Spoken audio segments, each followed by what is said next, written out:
تمام تعریفیں حمد و ثنا اللہ تعالیٰ جل مجدہ الکریم کے لیے۔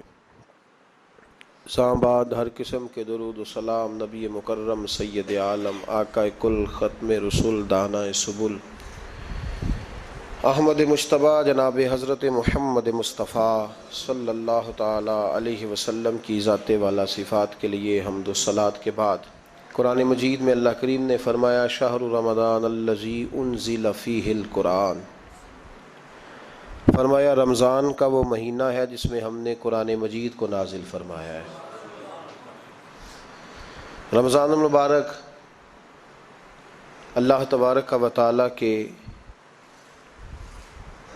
پسندیدہ ایام میں سے وہ خوبصورت ایام کا مجموعہ ہے جس میں اللہ اپنے بندوں پر زیادہ مہربانی فرماتا ہے۔ ہمارے ہاں بہت ساری چیزوں کو سن کے اور بہت سارے معاملات کو دیکھ کے ہم سمجھتے ہیں کہ یہ روٹین کی بات ہے، ہر سال روزے آتے ہیں، ہر سال رکھنے ہوتے ہیں۔ چونکہ یہ بڑا عظمت اور قدر والا مہینہ ہے، لیکن چونکہ خود چل کے آتا ہے تو جو چیز خود چل کے آتی ہے اس کی کئی دفعہ قدر کمزور ہو جاتی ہے، لہذا ہم روٹین کے فضائل سنتے ہیں، روٹین میں اسے لیتے ہیں۔ میرے عزیز، ہماری محافل جب ہوتی ہیں نا، محافل تو ان میں نقیب محفل ہوتا ہے، اسٹیج سیکرٹری بھی لوگ اس کو کہتے ہیں اور بھی کئی ناموں سے پکارتے ہیں۔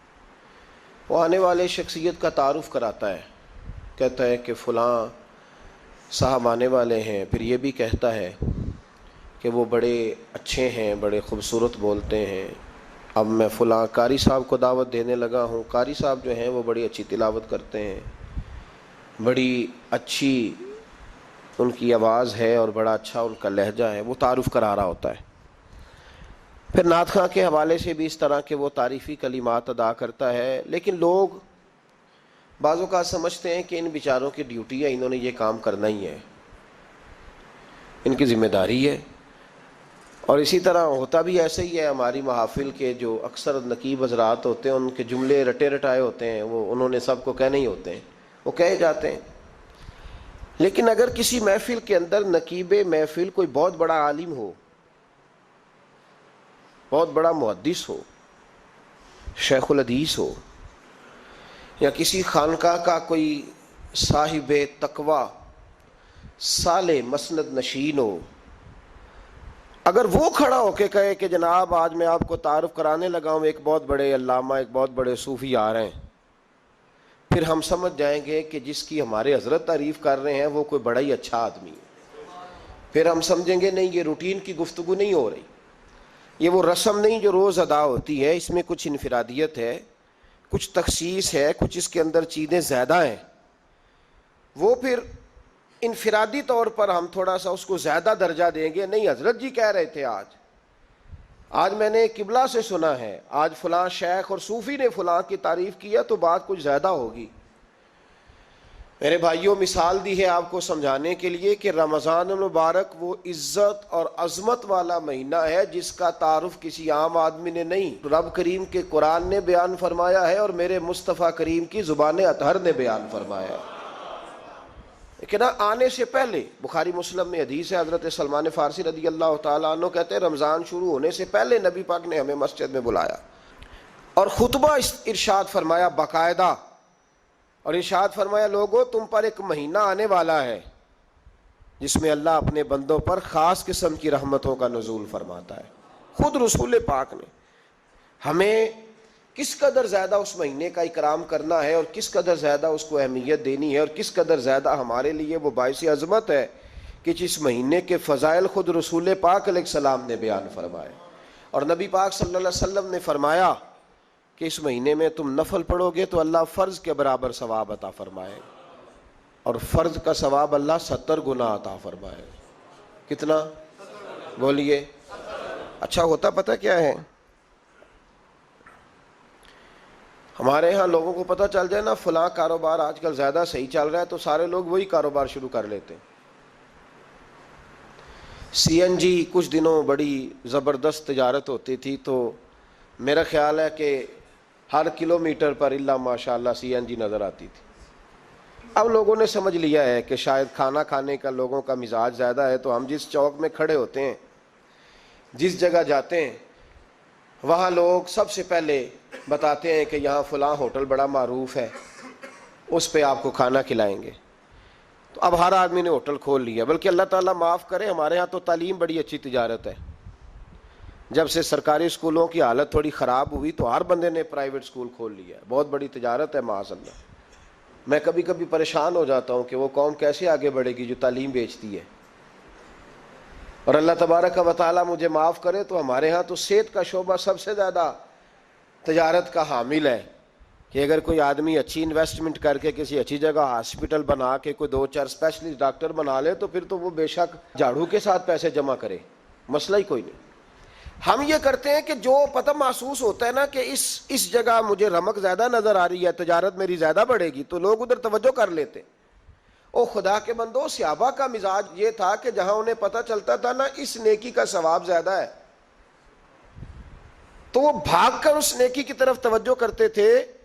آپ صحابہ کی سیرت کی کتابیں دیکھیے، حضرت انس بن مالک رضی اللہ تعالیٰ عنہ فرماتے ہیں جب نبی پاک علیہ السلام نے رمضان کی شان بیان کی تو صحابہ کا یہ مزاج بن گیا کہ وہ اپنے سارے کام رمضان سے پہلے سمیٹ لیتے تھے، رمضان شریف سے پہلے سارے کام سمیٹ لیتے، لینے دینے کے معاملات صاف کر لیتے، خریداری ہو جاتی، گھر کے اندر کوئی کام کرانا ہوتا تو وہ رمضان سے قبل کرا لیتے، یکم رمضان کو وہ مسجدوں میں ڈیرے لگا لیا کرتے تھے۔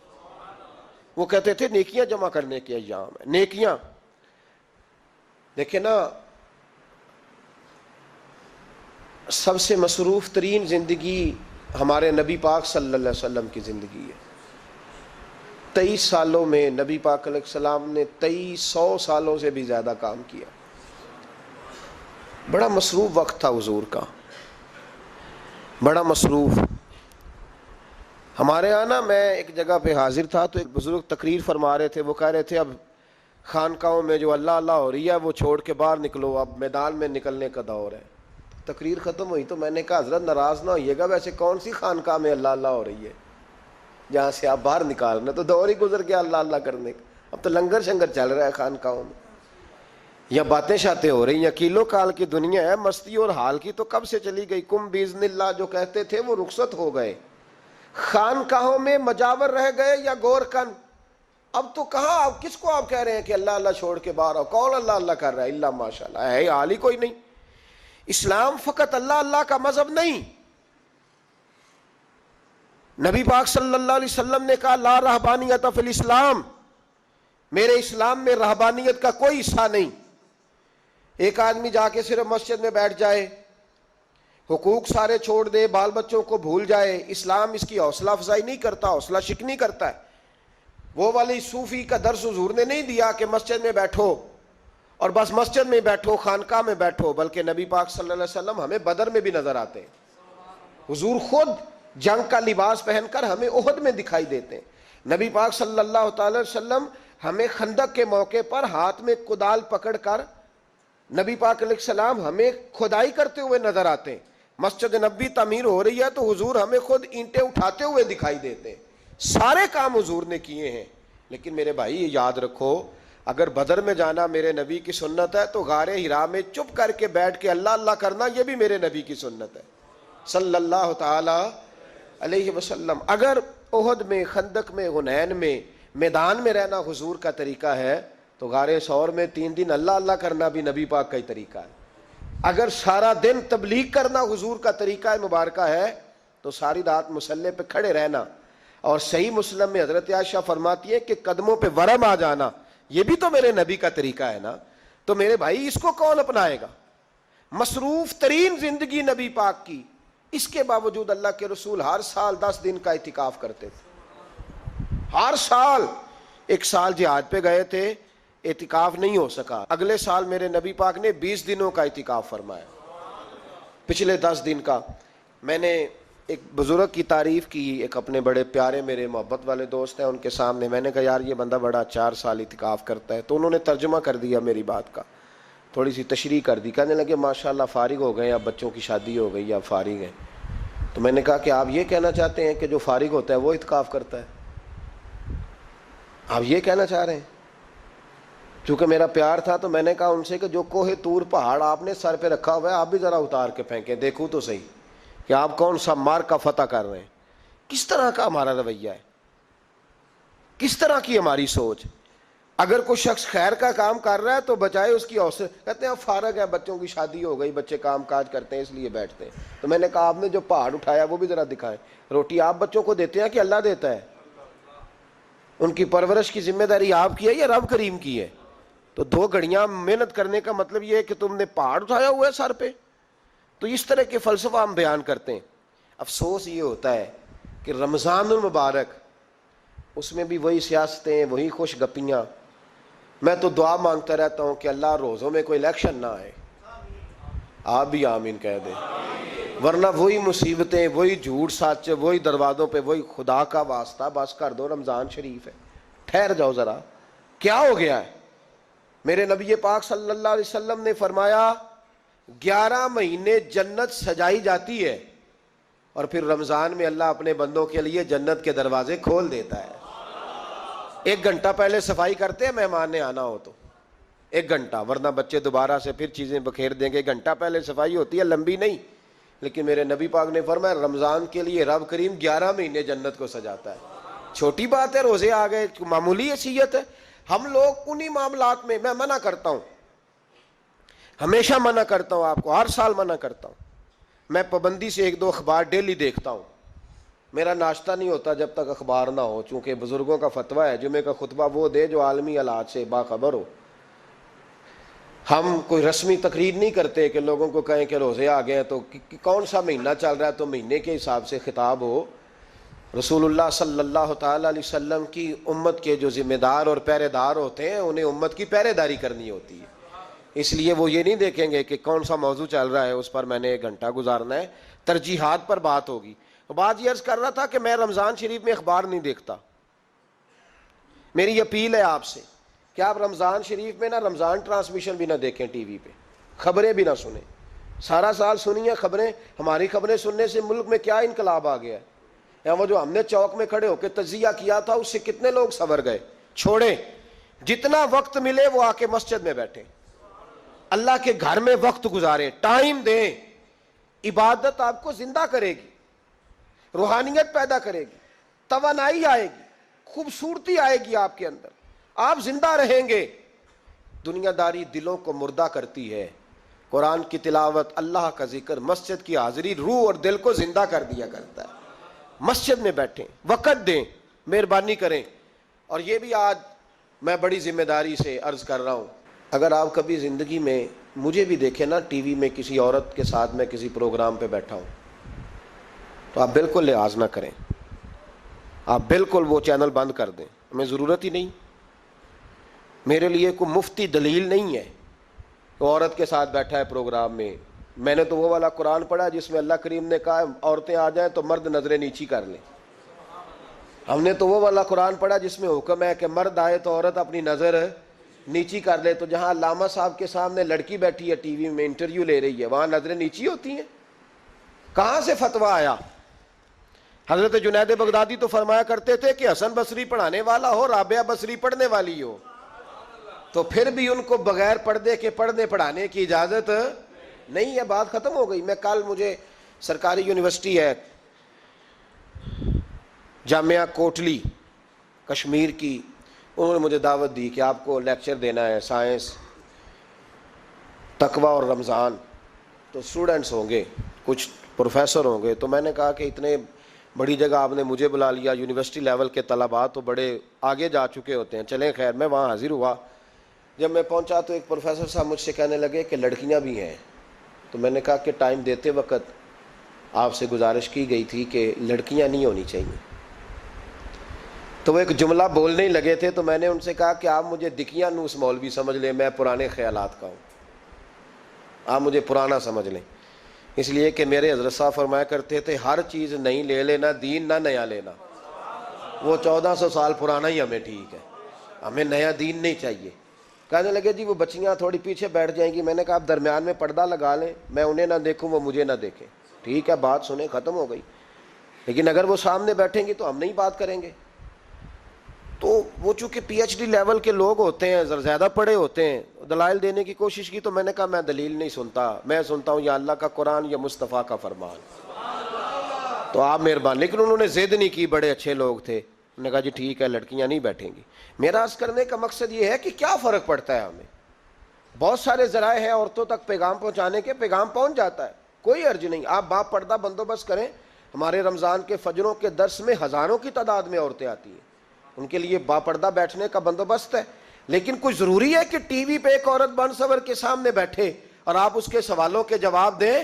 ہمارے لیے نہ کوئی مفتی دلیل ہے، نہ کوئی شیخ الحدیث دلیل ہے، اس طرح کا کوئی مفکر محقق ہمارے لیے دلیل نہیں، ہمارے لیے دلیل رسول اللہ کی ذات ہے صلی اللہ تعالی علیہ۔ ختم ہو گئی بات۔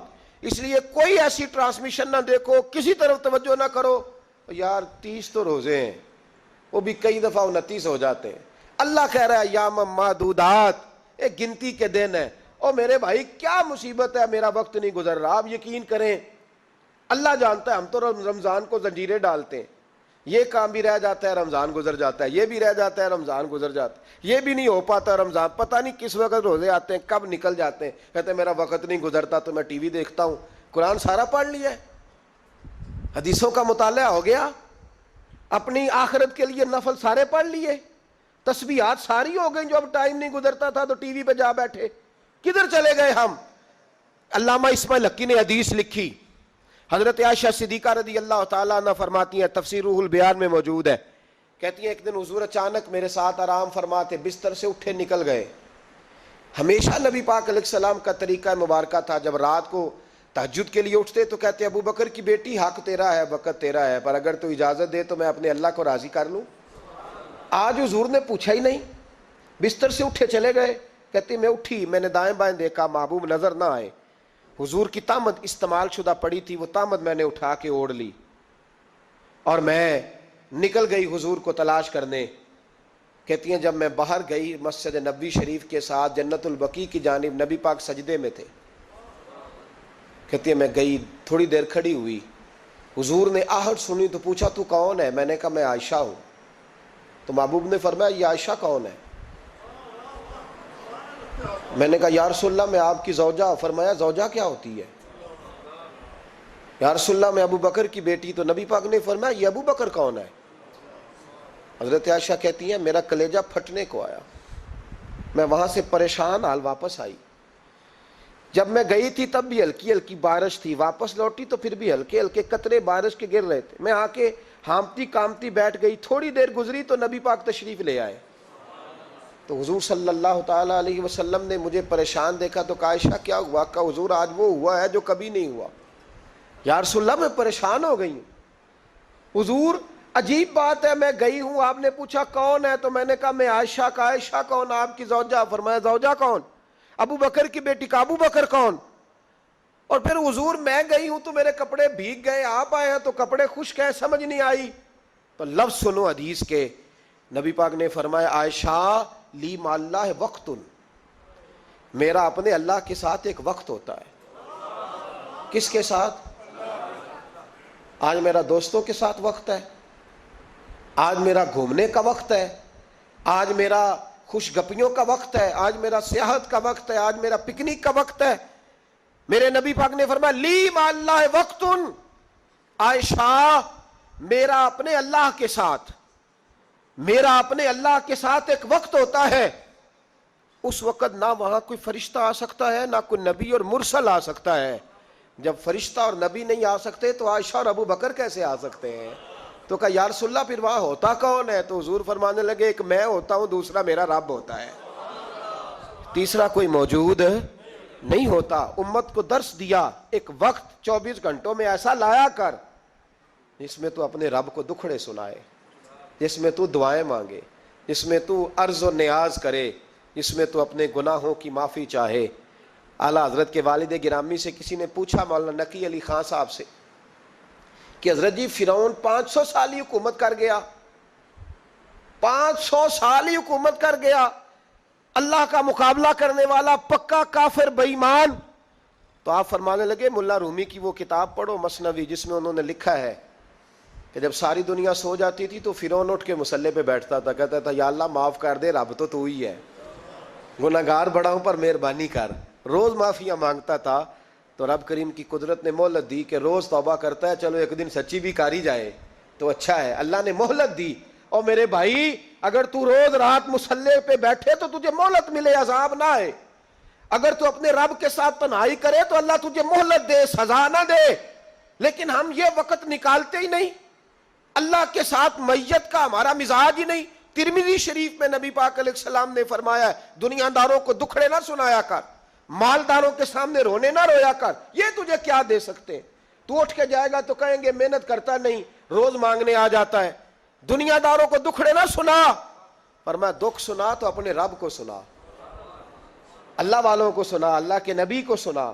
اس سے مراد یہ سارے کہا دکھڑے اپنے رب کو سنا. اگر تو اپنے رب کو دکھڑے سنائے گا تو تھوڑی دیر ضرور ہوگی, لیکن ایک دن ایسا ضرور آئے گا. میرے مصطفیٰ کریم فرماتے ہیں رب تجھے دنیا سے بے نیاز کر کے مالا مال فرما دے گا. دھوکے کا مزاج نہ بنا, کینچی لے کے نہ گھوم کے کیسے جیب کٹ سکتی, اللہ کو دکھڑے سنا. حضرت عائشہ عرض کرنے لگی حضور چلیں یہ تو سمجھ آ گئی, لیکن بارش مجھ پہ پڑی آپ پہ پڑی نہیں, تو کہا عائشہ تم نے اوڑا کیا تھا؟ کہا حضور آپ کی تامت. فرمایا بارش کوئی نہیں تھی, جب تو نے میری تامت لی تو خدا کی رحمتیں تم پر برسنے لگ گئی. تو حضور کے وجود سے لگی ہوئی چیز کوئی اوڑھ لے تو رحمت برستی ہے, تو میرے نبی کی مسجد چومنے سے کیوں رحمت نہیں برستی, جالی چومنے سے کیوں نہیں برستی, جہاں جہاں حضور رکے, جہاں جہاں نبی پاک ٹھہرے وہاں جانے سے کرم کیوں نہیں ہوتا. تو عزیزو یاد رکھو رمضان میں ایک ڈیوٹی آپ نے یہ کرنی ہے کہ عبادت کو وقت دیں, ٹائم نکالیں. جو اتنے سے بھی فارغ ہے نا وہ 19ویں روزے تک کل فارغ ہو کے 20 کو اعتکاف بیٹھے. زندگی میں ایک دفعہ اعتکاف تو ویسے بڑا ضروری ہے. ہمارے بزرگوں نے لکھا ضروری ہے ایک بندہ اعتکاف کر لے زندگی میں ایک دفعہ, ہر سال کرے تو سنت ادا ہوگی. ویسے سنت مؤکدہ الکفایہ ہے, بستی میں اگر کوئی بھی نہ بیٹھے گا تو سارے گناہگار ہوں گے. ہم انشاءاللہ اس مسجد میں اس سال اجتماعی اعتکاف کریں گے. میں نے یہ پروگرام بنایا ہے کہ لوگ اعتکاف تو بیٹھتے ہیں لیکن نہ بیچاروں کو قرآن مجید پڑھنا آتا ہے, نہ نماز وضو غسل کے مسائل آتے ہیں, نہ انہیں پتہ ہے کہ رات عبادت کیسے کرنی ہے. تو میں نے یہ ارادہ کیا اس سال میں نے معافی لیا ہاتھ باندھ کے. میں نے کہا یار سارا سال میں پورے ملک میں گھومتا ہوں, اس سال رمضان میں میرا ارادہ ہے میں صرف اپنے شہر میں رہوں, میں کہیں نہ جاؤں, تاکہ جو جہاں سے بھی چل کے آئے اسے فون نہ کرنا پڑے, میں اسے مل جاؤں ویسے ہی. تو میں انشاءاللہ تعالیٰ یہیں رہوں گا اور رمضان کی 10 راتیں میں اپنے اعتکاف والوں کے ساتھ گزاروں گا انشاءاللہ تعالیٰ. یہاں آپ لوگ آئیں, جو سنجیدہ قسم کے لوگ ہیں ان کو ساتھ لائیں, وہ یہاں آ کے اعتکاف کریں. لنگر شریف بھی ہم دیں گے جو ہماری توفیق ہوگی, اور انشاءاللہ دونوں وقت دیں گے اپنی توفیق کے مطابق. اور یہ کوئی صدقہ زکوٰۃ خیرات سے نہیں ہوگا, یہ آپ ہمارے مہمان ہوں گے تو یہ مہمان نوازی ہوگی انشاءاللہ تعالیٰ. تو یہ اپیل آخر میں اعلان کرنا تھا, پر چلو بات آ گئی تو میں نے شروع میں ہی کر دیا. یہاں ہم مقدور بھر کوشش کریں گے آپ کے لیے اجتماعی اعتکاف کا بندوبست. ہمارے جو دیگر طلباء علماء ہوں گے وہ بھی آپ کے ساتھ وقت گزاریں گے, وضو غسل نماز کی چیزیں سکھائیں گے, آپ کو قرآن مجید پڑھنا پڑھانا سکھائیں گے. 10 دنوں میں جو ممکن ہو سکے گا ہم انشاءاللہ تعالیٰ کریں گے. تو اعتکاف میں وقت دیں. دوسرا کام آپ نے یہ کرنا ہے رمضان شریف میں کہ قرآن پاک زیادہ سے زیادہ پڑھنا ہے. پڑھیں گے انشاءاللہ. اگر آپ ناراض نہ ہوں تو ہم نے قرآن مجید پڑھنا بالکل ہی چھوڑ دیا. قرآن پاک کھلتا ہی نہیں, توجہ ہی نہیں, مزاج ہی نہیں. سارا دن بیت جاتا ہے, قرآن مجید نہیں کھلتا, قرآن مجید نہیں پڑھا جاتا. ایک شخص مجھ سے ملنا چاہ رہے تھے مسجد نبوی شریف میں حاضر تھا, تو وہ ایک دفعہ آئے گزر گئے, میں قرآن شریف پڑھ رہا تھا, پھر آئے تو گزر گئے قرآن شریف, تیسری دفعہ پھر آئے تو کہنے لگے آپ نے کتنا کو پڑھنا ہے. میں نے ان سے کہا کہ مہربانی کرو مجھے دعا دو کہ اللہ مجھے پڑھتا ہی رکھے. آپ نے یہ کیا لفظ ادا کر لیے کہ کتنا کو پڑھنا ہے. وہ خدا کے بندو یہاں کام کیا ہے, اگر تلاوت بھی نہیں کرنی تو کرنا کیا ہے وہاں. میں اکثر کہتا ہوں کہ چونکہ ہم تو مسیتڑ ہیں, ہمارا تو مزاج ہے مسجدوں میں رہنے کا, چونکہ عام لوگوں کا مزاج نہیں ہوتا تو وہاں بھی بازاروں کو ٹائم زیادہ دیتے ہیں, خریداری میں وقت زیادہ لگاتے ہیں. اگر ہماری طبیعت مسجد میں بیٹھنے کی ہو, قرآن پاک پڑھنے کی ہو, تو بڑا ذوق بن جائے. قرآن مجید امام اعظم ابو حنیفہ امام اعظم رمضان شریف کے اندر 61 قرآن مجید پڑھا کرتے تھے. کتنے؟ 60 اور 1 61. ایک قرآن شریف دن میں پڑھتے, ایک رات کو پڑھتے, پورے دن میں قرآن مجید ختم کرتے, ایک رات کو. اور آپ فرماتے ہیں 61واں قرآن مجید وہ تھا جو میں تراویحوں میں سنا کرتا تھا۔ 61 قرآن پاک آپ ہر رمضان میں پڑھا کرتے تھے۔ میری آپ سے گزارش ہے ایک سپارہ مسجد میں پڑھے رمضان میں، ایک سپارہ گھر میں پڑھے۔ مسجد میں پڑھیں گے تو مسجد کا حق ادا ہوگا، اور گھر میں قرآن پاک کھول کے بیٹھیں گے تو بچے بھی آ کے پاس بیٹھ جائیں گے، چھوٹے چھوٹے بچے۔ یہ کبھی تجربہ کرنا، یہ بخشش کا ذریعہ ہے۔ جب آپ بچوں کی ماں سویرے سویرے بڑا اچھا دوپٹہ لے کے اور مصلی بچھا کے اور قرآن مجید کی ریل رکھ کے اور پھر اس کو خوشبو لگا کے جب کھولتی ہے نا، تو اس کی جو 2-2.5 سال کی بچی ہوتی ہے وہ بھی کہیں سے دوپٹہ ڈھونڈنے لگ جاتی ہے، وہ بھی دوپٹہ لے کے آتی ہے اور دائیں بیٹھتی ہے۔ اس کا جو 4 سال کا بچہ ہوتا ہے نا، اگر ابا بیٹھا ہے اور 4 سال کا بچہ بھی کہیں سے ٹوپی ڈھونڈ کے لاتا ہے، اسے پڑھنا نہیں آتا، لیکن وہ بھی آ کے نا سپارہ لے کے بیٹھ جاتا ہے۔ میں نے دیکھا ہے بچے تھوڑا تھوڑا ہلنے لگتے ہیں۔ قسم اللہ کی عزت کی، مجھے ایسے لگتا ہے کہ جب بیٹیوں کے بیچ ماں بیٹھ کے قرآن پڑھتی ہے اور جب بیٹوں کے بیچ باپ بیٹھ کے قرآن پڑھتا ہے تو مجھے لگتا ہے خدا کے فرشتے بھی آسمان کے دروازے کھول کھول کے دیکھتے ہیں، کھول کھول کے دروازے دیکھتے ہیں کہ یہ کس طرح کا رنگ ہے کہ چھوٹا سا بچہ، توتلی زبان۔ مجھے وہ حدیث پڑھ لینے دو جو امام جلال الدین سیوطی نے روایت لکھی ہے۔ فرمایا حضرت عیسیٰ علیہ السلام میں قبر کے پاس سے گزرے تو عذاب ہو رہا تھا، چند گھنٹوں کے بعد گزرے تو وہیں رحمتوں کا نزول ہو رہا تھا۔ حضرت عیسیٰ عرض کرنے لگے مولا میری مجال نہیں میں پوچھوں، چند گھنٹے پہلے یہاں عذاب تھا، اب یہیں کرم ہو رہا ہے۔ اللہ اب اس نے کوئی نیک عمل کیا تو ہے نہیں، قبر میں تو عمل ختم ہو جاتا ہے، اتنا کرم کیسے؟ تو رب کریم نے فرمایا موسیٰ بندہ بڑا گناہگار تھا، پاپی تھا، سزا کا حقدار تھا، پر جب انتقال اس کا ہوا تو بیوی اس سے پہلے حاملہ تھی، اس کے انتقال کے 2-4 مہینے بعد بچہ پیدا ہوا، پھر اس بی بی نے بچہ پالا، آج 4.5 سال کا بچہ مکتب گیا ہے، استاد نے بسم اللہ شریف پڑھائی ہے، اس کے بچے نے توتلی زبان پہ کہا بسم اللہ الرحمن الرحیم۔ تو مجھے حیا آئی ہے کہ اس بیچارے کو بھی لفظ نہیں ادا کرنے آتے، زمین پر بیٹھ کر یہ توتلی زبان سے مجھے رحمان اور رحیم کہے اور میں اس کے باپ کو سزا دوں۔ بس بچے نے ایک دفعہ بسم اللہ پڑھی ہے، میں نے باپ کے سارے گناہ معاف فرما دیے۔ مہربانی کرو، ایک سپارہ گھر میں، ایک سپارہ مسجد میں، یہ ضرور آپ نے روٹین بنانی ہے۔ مسجد میں پڑھیں گے تو مسجد کا حق ادا ہوگا، گھر میں پڑھیں گے تو بچے بھی پڑھیں گے۔ اور تیسرا سپارہ وہ ہے جو آپ نے تراویح میں سننا ہے۔ تو کتنے سپارے ہو گئے ایک دن میں؟ 3۔ تو رمضان میں کل کتنے ہو گئے؟ 3 قرآن پاک۔ کتنے قرآن پاک جی؟ 3 قرآن مجید، ایک سپارہ دن میں ایک رات میں، تو آپ کا 10 دن کے اندر انشاءاللہ قرآن پاک ختم ہو جائے گا۔ کریں گے انشاءاللہ تعالی؟ یہ ذہن بنائیں، یہ ذوق پیدا کریں، اور قرآن پاک کا ایک حرف پڑھیں تو اللہ 10 نیکیاں دیتا ہے، اور رمضان شریف میں 70 گنا بڑھ جاتی ہیں۔ تو اب ذرا ضرب دے لو بات کہاں جائے گی۔ تو رمضان المبارک میں قرآن پاک سے میں نے کہا کوئی اخبار نہ دیکھو، کچھ نہ دیکھو، سارا دن بس قرآن پاک دیکھو، سارا دن قرآن مجید پڑھیں، قرآن پاک سے دل لگائیں۔ حضرت عبداللہ ابن مسعود رضی اللہ تعالیٰ عنہ فرماتے ہیں نبی پاک صلی اللہ علیہ وسلم نے مجھے بلا کے کہا مجھے قرآن پاک تو سنا۔ میں نے کہا یا رسول اللہ آپ پہ نازل ہوا ہے، میں آپ کو سناؤں؟ تو فرمایا میرا دل کر رہا ہے میں تجھ سے سنوں۔ حضور کو زیادہ آتا تھا نا، تو کبھی کبھی آپ سمجھ لیں کہ آپ کو زیادہ آتا ہے، لیکن پھر بھی سامنے والے، میں اکثر کہتا ہوں مدرسے کے طلباء سے، میں کہتا ہوں آپ قاری اور حافظ تو ہو گئے ہو، پر کبھی کسی اور سے بھی سنا کرو، کہا کرو سناؤ یار 2 آیتیں، دل کر رہا ہے۔ حضرت ابی بن کعب رضی اللہ تعالیٰ عنہ کہتے ہیں نبی پاک تشریف لائے تو مجھے کہنے لگے ابی ادھر آ میں تجھے قرآن پاک سناؤں۔ میں نے کہا یا رسول اللہ مجھے فرمایا مجھے اللہ نے حکم دیا ہے کہ میں تمہیں سناؤں۔ حضرت ابی رو کے کہنے لگے یا رسول اللہ رب کریم نے میرا نام لیا ہے؟ میں کہاں وہ کہاں؟ فرمایا ہاں تیرا نام لیا ہے۔ رونے لگے، کہنے لگے حضور پھر تو میں بڑا خوش نصیب ہوں، سنائیے میں سنتا ہوں۔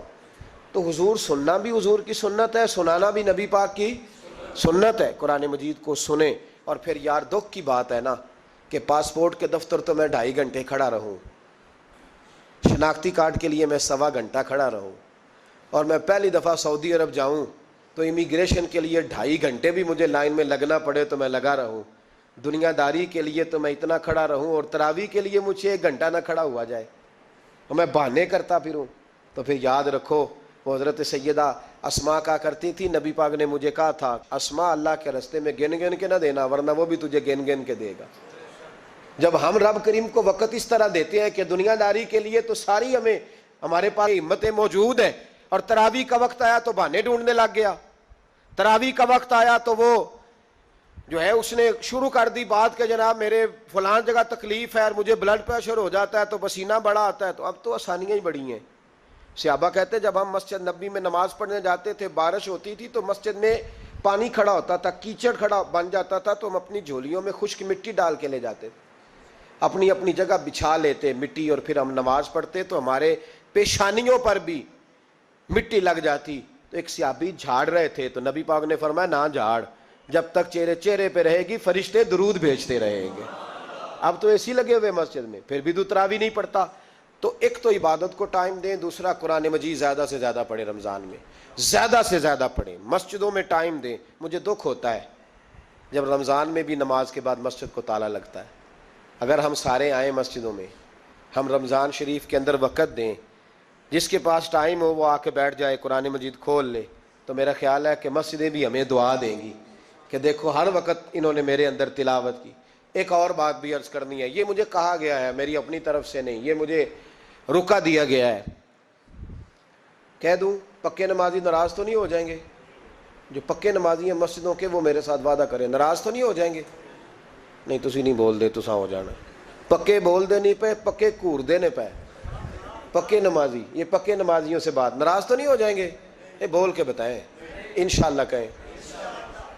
کچے نمازیوں کو شکوہ ہے کہ پکے نمازی رمضان میں ہمیں گھورتے ہیں, رکھے دیے مجھے انہوں نے. کہتے ہیں پکے نمازی, کہتے فصلی بٹیرے آ گئے نے. یہ زیادتی ہے, یہ ظلم ہے. آپ پکے نمازی ہیں تو مہربانی کریں, آپ وہ جو آپ نے صف لاٹ کرائی ہے نا اپنے نام پکی, کہ ایتھے میں بھینا روز تو کتوں آ گیا, یہ چھوڑ دیں آپ, مہربانی کریں. یہ اللہ کا گھر ہے, یہ کسی کے نام رجسٹری ہو سکتی. جو آیا ہے نا بیچارہ, چلو کبھی کبھی صحیح, مہربانی کریں اس کو ٹائم دیں, بیٹھنے دیں, کچھ نہیں ہونے لگا. اور جب وہ آئے نا تو دعا کریں, جب اس کو دیکھیں تو کہ یا اللہ یہ آیا ہے تو ہمیشہ آتا ہی رہے, اس کو دعا دیں. مہربان, بچے شکوہ کرتے ہیں, کہتے ہیں پکے نمازی سانس نہیں لینے دیتے مسجد میں. اور ایک بات اور, یہ حضرت علی کا قول ہے, اس کو دل کی تختی پہ لکھ لینا, دل کی تختی پہ شیر خدا کی شیروں جیسی باتیں.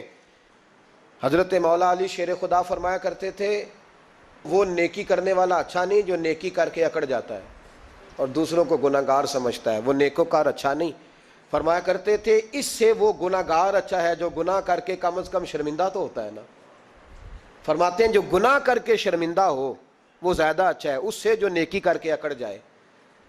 تو تھوڑی سی نیکی کر کے, پرہیزگاری کر کے ساری دنیا کو گناہگار سمجھنے لگ جانا, یہ تو بت پیدا کر لیا ہے تو نے اپنے اندر, اس بت کو توڑ دے. پتہ نہیں کون کب آئے اور اللہ کا ولی بن جائے. کوئی آیا لے کے چلا گیا, کوئی عمر بھر بھی نہ پا سکا. میرے مولا تجھ سے گلا نہیں, یہ تو اپنا اپنا نصیب ہے. تو مہربانی کریں پکے نمازی, تھوڑی شفقت کریں. یہ میں سب سے نہیں کہہ رہا, جو گھورتے ہیں صرف ان سے کہہ رہا ہوں. کچھ پکے نمازی ہیں تو الحمدللہ دل کے بھی بڑے پکے ہیں, سوچ کے بھی بڑے پکے ہیں, اچھے ہیں, خوبصورت لوگ. لیکن کچھ ایسے لوگ ہیں, ہمارے شہر کے ایک ڈاکٹر صاحب ہیں, میں نے کہا آپ نماز مسجد میں پڑھا کریں. ان کی عمر کافی زیادہ ہو گئی ہے, تو کہتے ہیں حضرت میں پڑھوں گا انشاءاللہ. ان کو میں نے دوائی لینے گیا تو میں نے وہاں بھی میں نے بات شروع کر دی. میں نے کہا آپ مہربانی کریں, کہتے میں آؤں گا. کچھ دنوں کے بعد میں نے اس مسجد میں نماز پڑھی, اور خاص کر کے پڑھی کہ یہ ٹائم ہے. میں نے فون کیا کہ ڈاکٹر صاحب آپ نظر نہیں آئے, تو کہتے ہیں سب ناراض نہ ہو جان. نمازی مجھے کہتے تھے خیر ہے ڈاکٹر صاحب, کہیں غلط جگہ تبادلہ تو نہیں ہو گیا, کوئی مصیبت تو نہیں آ گئی؟ تو کہتا ہے مجھے شرم سی آتی ہے کہ نمازی اس طرح, ویسے بھی میں گیا نہیں, 60 سال عمر ہو گئی, تو اب نمازی تو یہ آپ کیا کر رہے ہیں؟ ہم کوئی اللہ کی رحمت کے منشی ہیں کہ ہم سے پوچھ کے وہ دے گا جس کو دے گا؟ کیا کرتے ہو؟ او بھائی, حضرت باجدید بستامی رحمت اللہ تعالی علیہ جیسے لوگ کہا کرتے تھے جنہوں نے ساری زندگی جھوٹ نہیں بولا, حرام نہیں کھایا. فرماتے تھے الفن کہتا ہوں, بالغ ہونے کے بعد نماز قضا نہیں کی, لیکن پھر بھی کہا کرتے تھے دعا مانگو میرا رب مجھ سے حساب نہ پوچھ لے. حساب والا نہیں ہوں میں, درگزر والا ہوں. عدل کریں تے تھر تھر کمبن اچیاں شانہ والے, یہ تو فضل کریں تے بخشے جاون میرے جے منہ کالے. تو مہربانی کریں.